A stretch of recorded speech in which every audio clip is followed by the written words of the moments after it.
Hello, and welcome to another exciting episode of Paul Goes Shopping. I'm just going up to my local supermarket, which is, well, I call it supermarket. I don't know, I've yet to see what's super about it. It's basically, it's a company called Aldis, who are German. I think they're trying to set up in Calgary, Canada. They do the basic stuff. There's no frills or anything like that, but it's a lot cheaper.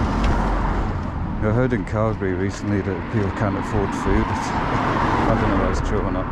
Or was it just fresh food or something? Or just something so you can see them making it, which is more than likely. But anyway, yeah, that's where I'm going. So it's just around the corner. You can see where the lights are down there. It's nowhere near there, so I don't know why I said that. No, it's actually just around the corner from there. And so this is Sunday morning. As you can see, there's very light traffic. It's very nice walk along the beach in perfect solitude and relaxing atmosphere. Cars whizzing by like it's a bloody Grand Prix. And this, to my left, is the car plant. You see parking is hard to come by, so you have to park on the roof. Or maybe they're making an edition of the new version of the Italian Job, I'm not sure. But that's where they used to make the British Mini. Of course they're German now, for reasons best known to the Germans. And yeah, that's the state of it at the moment. It used to be bustling, and now it's just, I don't know what they do in there. I'm not sure they do either. Anyway, speaking of minis, there's one across the pavement. And in Britain, of course, pedestrians don't have the right of way, which I have to get used to every time I come back. Because if I walk out in front of a car here, you'll be doing 360 degrees in the air with a broken femur. And the last place you want to be when you're injured in a country like this is the hospitals, because you've been waiting for God knows days on end before even anybody looks at you. So yeah, why am I here? I don't know, but answers on a postcard to what the hell am I doing? Care of local institute for bewildered software developers. This, I'm not sure what this was. This used to be a factory. It's called Unite the Union, as you can see. I don't know what that means, or indeed how successful they are in doing that. They're about as not very I'm trying to think of a metaphor to something that's not united. I don't know, north and south poles of a magnet. Yeah, they're not very united. So anyway, so this is it's been a weekend of violence, unfortunately, up and down the country. There was, I think I told you before about this. There's a murder in a town called Southport, which is up in the northwest. Sorry, there was a dance class where young girls and a teacher they were dancing to Taylor Swift. It was arranged for the holidays, and somebody, a 17-year-old, went inside with a knife and stabbed a lot of people, and unfortunately killed 3 little girls. I think 2 was 7 and 1 was 9.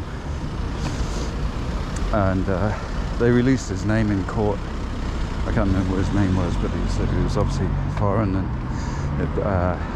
they can't take pictures in court, so they have to do these chalk drawings, and it was obvious he was black, and that was enough for these thugs up and down the country to go rioting.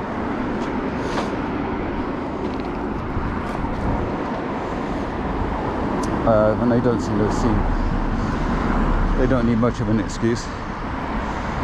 So So yeah, it's quite a lot of disruption, but yeah, Swindon seems to have escaped that. Some sanity, a little bit of sanity left in this country. You know, where they think, they seem to think he was an immigrant, but he was born here. I mean, the details of why he did it haven't been revealed yet. He seems to have some kind of mental illness, with autism or some branch of it. But it's nothing to do with him.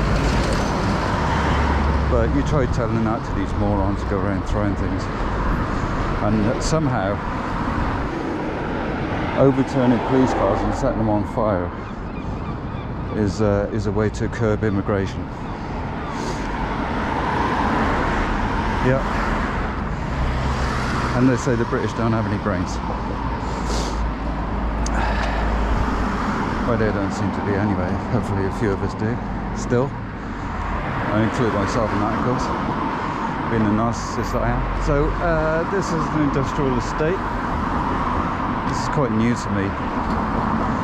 It's called Deloro, as you can see. There was a company called Deloro Starlight.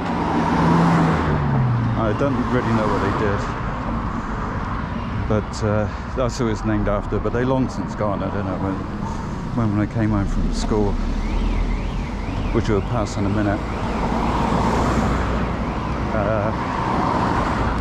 It was between 5 and 7. I used to walk along the wall coming home, and which seemed huge at the time. Now it's only about 2 feet, but for me it was like going up Everest. So that was Dolores Starlight. That was, oh God, 55 years ago. So there's one thing for sure, is that nothing's for sure. Change is inevitable unless it's from a vending machine. So things have changed a lot, and at the same time nothing's changed really at all. So yes, the car wash, all very exciting stuff. That's what you do on a Sunday morning when you're not rioting. If you're not setting fire to your car, you wash it. Maybe it'll put the fires out. Maybe that's what they need. They just need loads of car washes. Well, I need a lot of things. And that's the place you can see in the distance. It's called Aldi, A-L-D-I. I saw a guy with a t-shirt. It had that logo. And I thought, why would anybody...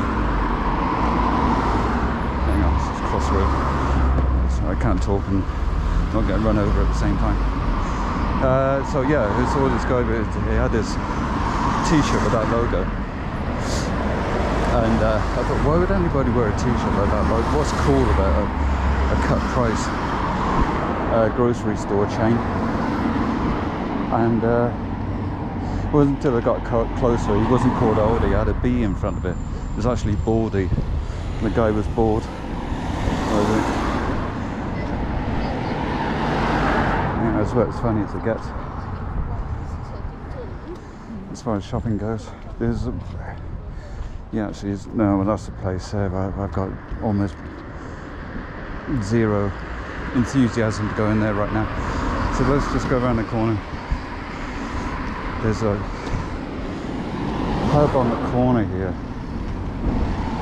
Just coming up to you, you might be able to see in the distance. You see what it says, Arkell's Ales, or Arkell if you're middle class. But most people call it Arkell's. It just says Arkell's Ales, and you see that in the distance on the wall. This is the Crown Inn. In fact, the roundabout is named after it, as you can see. Called the landmark. Yeah, I used to go there. We used to go there as in my youth, back in the 1700s, just after the corn laws were repealed. We used to go there for a chaff of wheat and some ale before we had to go and fight the French. And this is where we celebrated. or commiserated, depending on how the battle went. Let's go and have a closer look. So yeah, you can see the door hasn't been repaired. Bit of dry rot there. Maybe moist, maybe damp, maybe the opposite problem. You can see the symbol on the wall says it's 1843. I think that's when the brewery started, or maybe they opened just before 7:15. Not sure. So yeah, let's change a bit too. Oh, hang on. Mad stop. I don't know. In a rush. Christ's sake, Sunday, you wouldn't believe it. It's like rush hour. Anyway. Little double-decker bus there, as you can see. You don't often, well, you don't get any in Calgary, I don't think. They don't fit under the traffic lights. But yeah, that's what a double-decker bus looks like. You've probably been on one before. And it was I'm sure it was a very exciting experience for you.